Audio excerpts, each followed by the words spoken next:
نحمده ونصلی علی رسول الکریم۔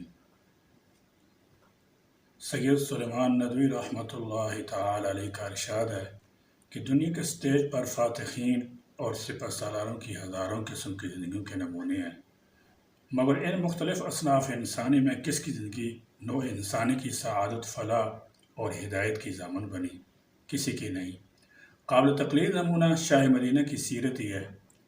نبی آخر زمان صلی اللہ تعالی علیہ وسلم کی سیرت اور مدینہ کی حکومت سماج کی تشکیل کے عین محرم عثمان کو ایک مکمل ضابطۂ حیات ملتا ہے۔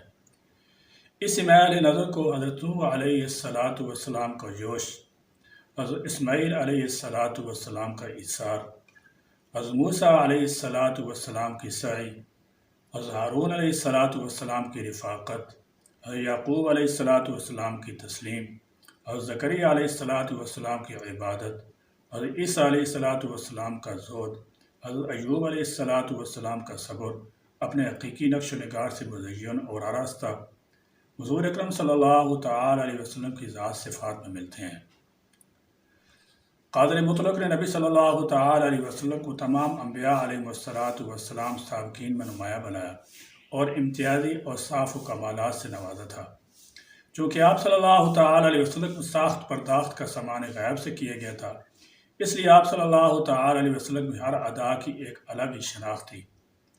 آپ صلی اللہ تعالی علیہ وسلم میں ذات اقدس، اعلیٰ اور رسالت نبوت عالمگیر تھی۔ آپ صلی اللہ تعالی علیہ وسلم میں صفات حمیدہ اور اخلاق کریمہ بلکہ عظیمانہ عالمی سطح کے تھے۔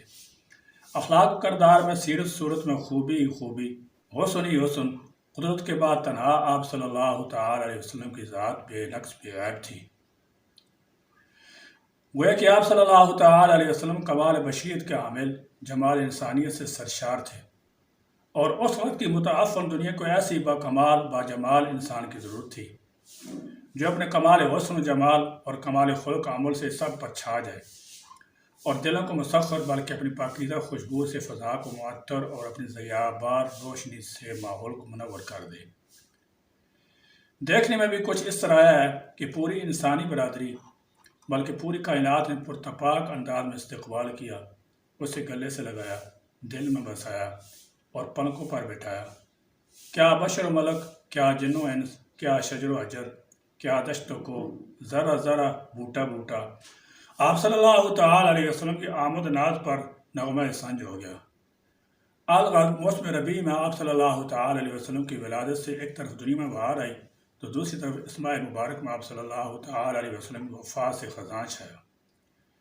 لہذا اس خزاں کو دور کرنے اور روٹھی بہار کو واپس لانے کا آسان نسخہ آپ صلی اللہ تعالی علیہ وسلم کی لائی ہوئی شریعت کی کامل اتباع اور آپ صلی اللہ تعالی علیہ وسلم کے خلق عظیم کا اختیار کرنا اور اسوہ حسنہ کو اپنانا ہے۔